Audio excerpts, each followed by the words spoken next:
नमस्ते everyone, Monika astrology में आपका बहुत-बहुत स्वागत है। आज हम चर्चा करने जा रहे हैं तुला लग्न की और जनवरी के राशिफल की।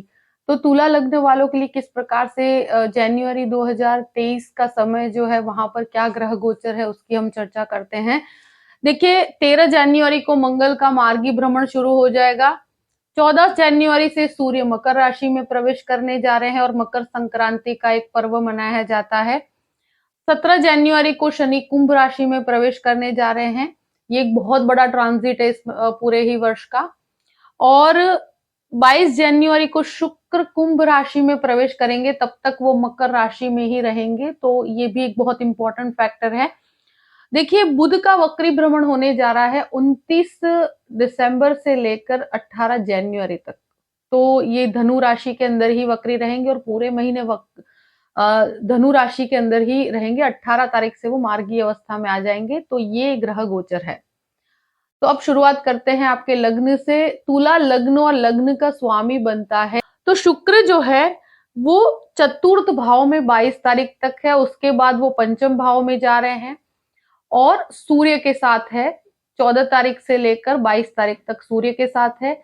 तो ये एक ऐसी स्थिति है कि जब लग्नेश का चतुर्थ भाव में आना और यहाँ पर शनि के साथ भी 17 तारीख तक जो युति बनती है, मैं कहूं कि जो लग्नेश चतुर्थ भाव में और शुक्र बनकर जब भी होता है, व्यक्ति के लिए बहुत ही पॉजिटिव समय मैं कहूंगी।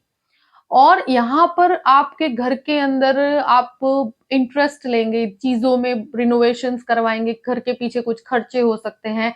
आपको बहुत ही इंटरेस्टिंग चीजें, जो कहते हैं ना कि जो डिजाइनिंग है, नई नई चीजों को खरीदना, ऐसी प्रवृत्तियों में आपका इंटरेस्ट ज्यादा रहेगा। ये महीने में मैं यही कहूंगी कि चतुर्थ भाव में जब भी, और वैसे शुक्र और शनि की युति भी यहाँ 17 तारीख तक है और 22 तारीख के बाद वापस से शुक्र शनि की युति रहेगी।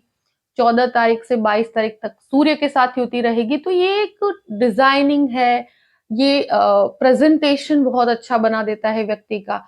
आप अगर कोई भी प्रकार का आपका इंटरव्यू है तो वहां आपका प्रेजेंटेशन बहुत अच्छा रहेगा। इस पूरे ही महीने आपके लिए फेवरेबल परिस्थिति है और सिलेक्शन के चांसेस बहुत ही ज्यादा है। यहाँ पर अगर आप बहुत लंबे समय से प्रयास कर रहे हैं और यहाँ पर एक तरह से कहा जाए कि आपके लिए एक बहुत ही पॉजिटिव समय है कि जहां पर आपको जो भी आपका प्रेजेंटेशन होगा वो बहुत बेटरमेंट की तरफ आपको लेकर जाएगा और सिलेक्शन के चांसेस बहुत अच्छे हैं। प्लस आपके बिजनेस के अंदर भी आपका हर कार्य के अंदर आप बहुत ही चीजों को एंजॉय भी कर पाएंगे। कुछ ऐसा समय भी होगा कि जहां पर घर के अंदर भी आप कुछ गैदरिंग के अंदर आपका इंटरेस्ट बढ़ेगा। यहाँ चतुर्थ भाव में व्यक्ति अगर अपने घर पे भी बहुत वर्क फ्रॉम होम की परिस्थितियां भी कभी कभी होती है कि वो एंजॉय करता है इन चीजों को, तो ऐसी स्थितियां भी होगी। और घर के अंदर आपका इंटरेस्ट, आप घर की चीजों में आपका इंटरेस्ट आप लेंगे, जो भी प्रॉब्लम्स है उसको सॉल्यूशंस की तरफ ले जाने की तरफ आप इंटरेस्ट लेंगे। तो इस प्रकार की परिस्थितियां बनती हुई मुझे नजर आती है। अब बात करते हैं द्वितीय भाव की। तो द्वितीय भाव का स्वामी मंगल है जो अष्टम भाव में है और वक्री है। देखिए फैमिली के अंदर अभी थोड़ा शांति बना के रखिएगा। 12 तारीख तक फैमिली, वाणी, इन चीजों के अंदर आपके थोड़ा सा बेटरमेंट नहीं रहेगा, क्योंकि सेकंड लॉर्ड 12 तारीख तक वक्र अवस्था में है। 13 तारीख से मार्गी होंगे तो चीजों में सुधार होगा। प्लस देखिए सेविंग्स के पॉइंट ऑफ व्यू से सेविंग्स में बढ़ोतरी है। 8 नंबर जो है वृश्चिक राशि है और वृश्चिक राशि के ऊपर गुरु की भी दृष्टि है, मंगल की भी दृष्टि है। और साथ साथ में ये एक तरह से देखा जाए तो यहाँ पर जैसे ही शनि की प्रवृत्ति चेंज होगी 17 तारीख के बाद, वो आपके द्वितीय भाव को देखेंगे तो सेकेंड हाउस बहुत ही ज्यादा स्ट्रांग बनता है। फैमिली मैटर में बहुत ज्यादा डिस्प्यूटेड स्थिति में मत पड़िएगा, मगर सेविंग्स बहुत अच्छी हो पाएगी। एक कहते हैं ना कि फाइनेंशियली काफी बेनिफिशियल समय है आपके लिए। और वाणी जो एक तरह से साथ देनी चाहिए, वाणी जो आपके प्रेजेंटेशन को बेटरमेंट की तरफ ले जानी चाहिए, तो यहाँ जैसे ही मंगल मार्गी होंगे 13 तारीख से आपको उसका एक पॉजिटिविटी मिलेगी। तब तक 12 तारीख तक आप किसी से भी कोई भी प्रकार की बातचीत करते हैं तो वहां पर आपको उतावलेपन से बचना चाहिए। बहुत शांति से डील करना पड़ेगा फैमिली मैटर्स में, वहां पर बहुत ज्यादा पॉजिटिविटी मुझे नजर नहीं आती है। अब बात करते हैं तृतीय भाव की। तृतीयेश गुरु है और गुरु बनकर आपके 6th हाउस में है, और गुरु खुद के घर के अंदर ही बैठे हैं, छठे घर में है और मीन राशि के अंदर है। तो ये तृतीय भाव में जो बुध है और सूर्य के साथ युति बनाता है इनिशियली, तो सूर्य आपका 11वें स्थान का भी स्वामी है। तो 14 तारीख तक देखिए, एक तरह से कहूं कि ये लग्नेश जो है शुक्र है वो चतुर्थ में है और बुध की स्थिति जिस प्रकार से बनती है, तो यहाँ तृतीय भाव के स्वामी में टूर्स एंड ट्रैवलिंग के अंदर बहुत ही अच्छा फायदा होता है, मगर डॉक्यूमेंटेशन में थोड़ा सा ध्यान रखना पड़ेगा। अगर आप कोई भी मीडिया से कनेक्टेड है, जर्नलिस्ट है, आप कहीं पर भी ऐसी प्रकृति करते हैं जहां पर आपको ऑनलाइन वर्ल्ड के साथ आप जुड़े हुए हैं, तो वहां पर आपको बहुत ही शांति से और सतर्क रहकर चीजों को सॉल्व करना पड़ेगा, क्योंकि यहाँ पर जो भी आप रिफ्लेक्ट करते हैं वर्ल्ड को, वो आपको बहुत ही 2 से 3 बार चीजों को चेक करके आगे बढ़ना चाहिए, क्योंकि ईमेल राइटिंग हो या कोई भी जर्नलिज्म के अंदर है, तो जर्नलिस्ट है, तो उन लोगों के लिए जो भी कॉलम लिखते हैं या कोई भी मीडिया से कनेक्टेड लोग हैं, तो उनको थोड़ा सा अपने आप को 2 से 3 बार चीजों को चेक करके फिर ही आगे बढ़ना चाहिए। यहाँ गलती होने की संभावनाएं बनती है। बाकी कोई भी बदलाव, कोई भी इनिशिएटिव लेना चाहते हैं, ले सकते हैं, क्योंकि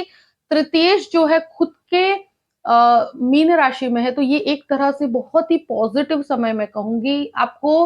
6th हाउस में लोग कहते हैं कि जब भी बिजनेस करते हैं तो भाई बहनों के साथ इस प्रकार की परिस्थिति, या आप कहें कि कोई भी इनिशिएटिव लेना चाहते हैं, तो वहां पर फाइनेंशियल इन्वेस्टमेंट भी करते हैं, तो वो चाइल्डहुड फ्रेंड्स के साथ या आपके ब्रदर सिस्टर्स के साथ करते हैं, तो वहां थोड़ा संभल के रहना चाहिए। बाकी यहाँ बुध की परिस्थिति की वजह से कहूंगी कि कोई घबराने की स्थिति नहीं है। इस प्रकार की परिस्थिति में आपको 18 तारीख के बाद इसका रिजल्ट और भी पॉजिटिव मिलेगा। अब बात करते हैं आपके 4th हाउस की। तो 4th हाउस का अधिपति जो है वो शनि है, वो 17 तारीख तक आपके 4th हाउस में है और शुक्र भी यहाँ पर रहेंगे और 14 तारीख के बाद सूर्य की भी युति बनती है। तो ये घर के रिनोवेशंस के लिए बहुत इंपॉर्टेंट है। अगर आप अपने कोई भी पुरानी प्रॉपर्टी है उसको रिनोवेट करवाना चाहते हैं, इस प्रकार की कोई भी परिस्थिति में आप आगे बढ़ना चाहते हैं, मदर लैंड से कनेक्टेड कोई भी बड़े डिसीजंस लेना चाहते हैं, तो ये एक रिनोवेशंस के लिए बहुत अच्छा समय है। जो लोग कहते हैं ना कि इंटीरियर या आर्किटेक्चर है, उन लोगों के लिए ये चीजें बहुत अच्छी रहेगी। बिल्डिंग कंस्ट्रक्शन वालों के लिए बहुत अच्छा है।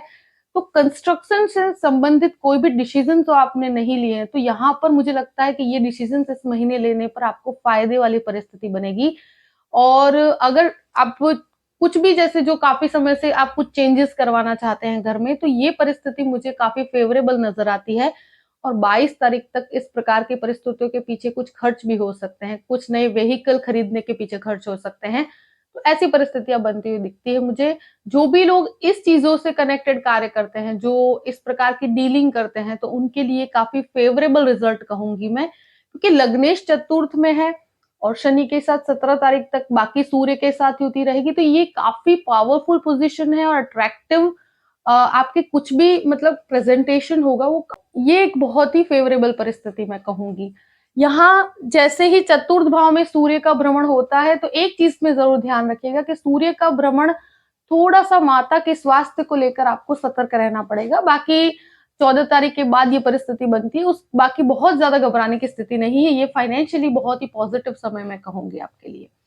अब बात करते हैं 5वें घर की। तो 5वें घर में 17 तारीख के बाद शनि की युति, यहाँ पर शनि आएगा और 22 तारीख के बाद शुक्र शनि की भी युति बनेगी। तो ये एक तरह से लग्नेश का पंचम भाव में जाना और वापस से शनि पंचम भाव का अधिपति है, तो यहाँ पर ये एक तरह से कहूं कि यहाँ पर ये परिस्थिति ऐसी बनती है कि जो जो टेक्निकल लाइन वाले स्टूडेंट्स हैं उनके लिए बहुत अच्छा है। डिसीजंस काफी प्रॉपर हो पाएंगे। यहाँ आप जो भी कहते हैं ना कि बच्चों के लिए बहुत सही निर्णय हो पाएंगे उनके करियर से कनेक्टेड। और जो जो लोग डिजाइनिंग का काम करते हैं उनके लिए तो बहुत अच्छा है।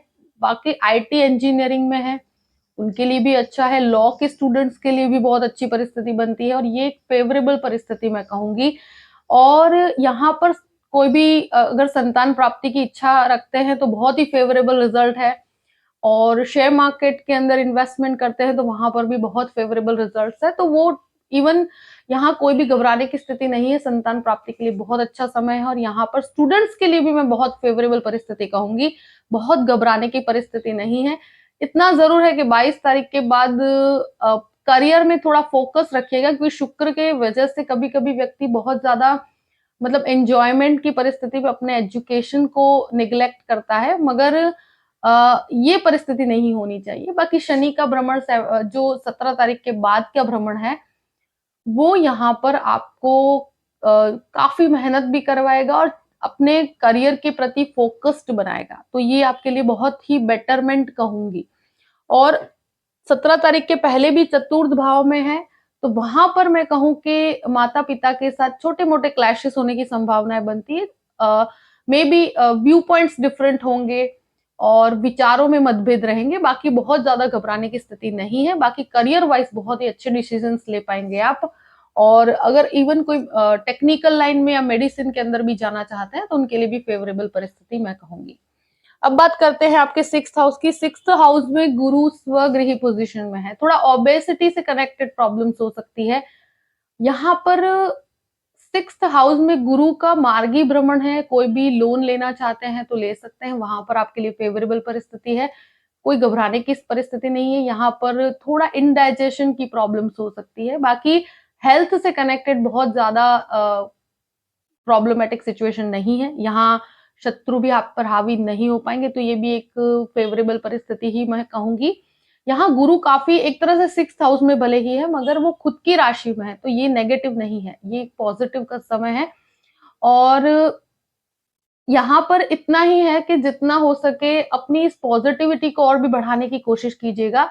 अगर आसपास के एनवायरनमेंट में कुछ कोई भी प्रकार का क्लैश होता है तो वहां पर आपको बहुत ज्यादा इन्वॉल्व होने से बचना चाहिए, क्योंकि आपकी पॉजिटिविटी को आपको बढ़ाना है। 7th हाउस की बात करते हैं। 7th हाउस का अधिपति 8th हाउस में मंगल है और 7th हाउस में राहु है। तो ये एक ऐसी सिचुएशन है ये जहां पर गृहस्थ जीवन में बहुत शांति बना के रखना पड़ेगा। बहुत ज्यादा फेवरेबल रिजल्ट नहीं है। और स्पेशली जहां पर मंगल 12 तारीख तक वक्री और 13 तारीख से मार्गी होंगे, तो मार्गी होने पर थोड़ा सा सुधार जरूर होगा, मगर यहाँ पर एक शंकास्पद परिस्थिति बनती है। एक दूसरे पर डाउट करना, या जो कहते हैं ना कि एक अज्ञात भय रहता है, एक डर बना देता है, एक दूसरे पर अविश्वास की स्थिति क्रिएट करता है। तो ऐसी स्थितियां क्रिएट जरूर होगी, मगर अभी गृहस्थ जीवन में कोई भी प्रकार का क्लैश होता है तो बहुत ही शांति से चीजों को डील करना पड़ेगा। बहुत बड़े निर्णय त्वरित मत लीजिएगा, क्योंकि यहाँ पर मुझे थोड़ा सा डिफिकल्टीज नजर आती है। बहुत बड़ी पार्टनरशिप इस महीने करने जैसा नहीं है, यहाँ पर बहुत ज्यादा बेटरमेंट नहीं है। और 12 तारीख के बाद इतना जरूर है कि जहां पर अंडरस्टैंडिंग नहीं थी तो वहां पर थोड़ा डेवलपमेंट दिखेगा आपको। फाइनेंशियली आपको लाभ भी मिलेगा। बिजनेस में थोड़ा स्लो डाउन रहेगा अगर आप पार्टनरशिप के अंदर हैं तो। मगर यहाँ राहु की वजह से अभी बहुत कहते हैं ना कि मैरिड लाइफ के अंदर बहुत शांति और सतर्क रहना पड़ेगा। बहुत बड़े डिसीजन इस समय पे नहीं लेने चाहिए और पार्टनरशिप को अवॉइड करना चाहिए। अष्टम भाव की बात करते हैं। अष्टम भाव का अधिपति शुक्र है और शुक्र जो है वो 4th हाउस में है। यहाँ पे क्या होता है कि जी मंगल यहाँ पर वक्र अवस्था में 12 तारीख के बाद वो मार्गी हो जाएंगे, तो ये एक रिसर्च के लिए बहुत अच्छा है। फॉरेन लैंड से कनेक्टेड चीजों में जो जो आपके बाधाएं आ रही थी, तो अब वो बाधाएं सॉर्ट आउट हो पाएगी, डॉक्यूमेंटेशन प्रॉपर हो पाएगा। तो ये एक तरह से पॉजिटिविटी ही मैं कहूंगी।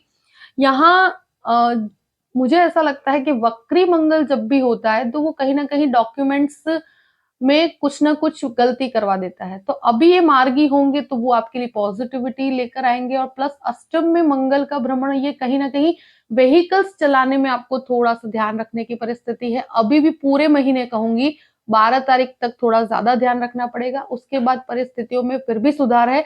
पर जब तक अष्टम में है तब तक आपको पूरे ही महीने अपने व्हीकल्स को चलाने में थोड़ा ध्यान रखना चाहिए, क्योंकि ये बहुत अतिरेक दे देता है, उतावलापन दे देता है, तो वहां उतावलेपन से आपको बचना चाहिए। अब बात करते हैं नवम भाव की। नवम भाव का अधिपति 3य भाव में बुध है। खुद के घर को देखते हैं तो कोई प्रॉब्लमेटिक सिचुएशन नहीं है। यहाँ भाग्य का सपोर्ट आपको पूर्ण रूप से प्राप्त रहेगा। तो यहाँ कोई डरने की परिस्थिति नहीं है, मगर इतना ज़रूर है कि 18 तारीख तक जब तक बुध वक्रावस्था में है, तो ये कहीं न कहीं यात्राओं में थोड़ा-सा आपको सँभल के जाना चाहिए। यहाँ पे ऐसी कोई भी सिचुएशन है या ट्रैवलिंग के अंदर भी जाते हैं, तो आपको 18 तारीख तक थोड़ा-सा अपने स्वास्थ्य का भी ध्यान रखना पड़ेगा और वहाँ पर थोड़े डिस्टर्बेंसेस होने की संभावनाएँ बनती है, व्हीकल्स खराब होने की संभावनाएँ बनती है, आपके इवन इलेक्ट्रिक चीज़ें खराब हो जाती है। और और अगर आप कोई भी प्रकार के कहते हैं ना कि मीडिया में है, तो भी आपको बहुत सँभल के रहना पड़ेगा, जहाँ पर भी डॉक्यूमेंटेशन की बात आती है या कोई भी ऐसा लीगल डॉक्यूमेंट बनाते हैं वहाँ पर। बाकी यहाँ इतना ज़रूर है कि बुध की वजह से आपको खुद के घर को देखते हैं, तो भाग्य का सपोर्ट आपको डेफ़िनेटली मिलता है। दशम भाव की बात करते हैं, दशम भाव पर गुरु की एक तरह से जो पूर्ण रूप से दृष्टि पड़ती है, तो इनकम के सोर्सेस बढ़ेंगे, मल्टीपल सोर्स ऑफ इनकम होगा, आपके लिए आय के साधन बढ़ेंगे। यहाँ आपके लिए बहुत ही बेनिफिशियल परिस्थिति मैं कहूँगी और जैसे ही शनि यहाँ से निकलते हैं और शुक्र सूर्य की युति आपके दशम भाव को देती है, अपॉर्च्युनिटीज क्रिएट करती है, आपके फाइनेंसेस को रेस करती है, आपको एक तरह से बहुत ही बेनिफिट्स प्राप्त होंगे, सुपीरियर्स से काफी बेनिफिट्स मिलते हैं और इनकम के अंदर भी बढ़ोतरी करता है। आप एक्सपेक्ट कर सकते हैं अगर आप कोई भी प्रकार के जॉब के इंटरव्यू जाते हैं, तो वहाँ पर आपको बेटरमेंट मिलेगा, आपको पॉजिटिव रिस्पॉन्स भी मिलेगा। तो ये एक तरह से कहा जाए कि 17 तारीख के बाद की परिस्थितियाँ और भी ज़्यादा फ़ेवरेबल है, यानी कि 17 से 31 के बीच का समय आपके लिए बहुत ही पॉजिटिविटी लेकर आएगा। अब बात करते हैं आपके 11th हाउस की, तो 11वें स्थान का अधिपति है सूर्य और शुरुआत में वो आपके तृतीय स्थान में है। तो टूर्स और ट्रैवलिंग से आपको फ़ायदा है, प्लस कोई भी इनिशिएटिव लेते हैं तो वहाँ पर बहुत अच्छा है। आप कोई भी नई अपॉर्च्युनिटी है उसको एक्सेप्ट कर सकते हैं, कोई भी ट्रांसफर्स है तो उसको एक्सेप्ट कर सकते हैं। ऐसी परिस्थितियों में काफ़ी फ़ेवरेबल रिजल्ट्स आपको प्राप्त होंगे, उसका लाभ भी मिलेगा। और प्लस चतुर्थ भाव में है तो वो भी वहाँ पर भी आपको जो पब्लिकली आपको एक्सेप्टेंस मिलना चाहिए चीज़ों को, आपके व्यू पॉइंट्स को, तो वहाँ पर एक्सेप्टेंस मिलने की संभावनाएँ बहुत ज़्यादा है। देखिए, बच्चों के साथ थोड़े क्लैशेस ज़रूर रहेंगे छोटी-छोटी चीज़ों में, मगर ये पॉइंट ऑफ व्यूज़ डिफरेंट होंगे। उसका मतलब ये नहीं है कि इसका कोई नेगेटिविटी रहेगी, तो वहाँ पर बहुत घबराने की स्थिति नहीं है। अब बात करते हैं आपके 12th हाउस की, तो 12th हाउस का अधिपति वक्रावस्था में भी है 18 तारीख तक और तृतीय स्थान में है। तो जो भी फॉरेन लैंड से कनेक्टेड चीज़ें हैं, वहाँ पर आपको जो बेटरमेंट चाहिए, जो रिजल्ट्स आपको आप एक्सपेक्ट कर रहे हैं किस प्रकार का आपके कोई डॉक्यूमेंट्स हैं या आप कोई बाहर जाना चाहते हैं, तो वहाँ थोड़े से डिलेज आपको डेफिनेटली मिलेंगे। मगर इसमें आपको जैसे ही 18 तारीख निकलने के बाद उसका रिजल्ट आपको और भी फेवरेबल मिलेगा, तो वहाँ पर बहुत घबराने की स्थिति नहीं है। आपके लिए परिस्थितियाँ एक तरह से कहूँ कि अपने एक्सपेंसेस को थोड़ा कंट्रोल करके रखिएगा। यहाँ मुझे लगता है कुछ वेस्टफुल एक्सपेंसेस की वजह से आपको प्रॉब्लम्स हो सकती है। बाकी और गुरु की दृष्टि आपके 12th हाउस पे है, तो ये एक तरह से फॉरेन इन्वेस्टमेंट में भी आपको काफ़ी फेवरेबल रिजल्ट्स प्राप्त होंगे और 12th हाउस से कनेक्टेड कोई बहुत बड़ी घबराने की स्थिति नहीं है। अगर कोई भी प्रकार का आपका कोर्ट केस चल रहा है, तो वहाँ पर 18 तारीख तक थोड़ा-सा शांति बना के रखिएगा। जो भी परिस्थिति है मैंने आपके सामने रख दी है। आई होप कि ये वीडियो आपको पसंद आया होगा। पसंद आए तो लाइक भी कीजिएगा और सब्सक्राइब भी कीजिएगा।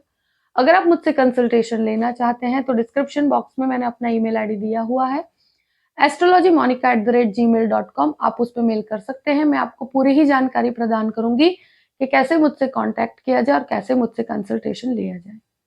अपनी परिस्थितियों को ध्यान में रखते हुए अपने पूरे ही महीने को प्लान कीजिए और हमेशा खुश रहिए। Thank you so much. जय श्री कृष्ण।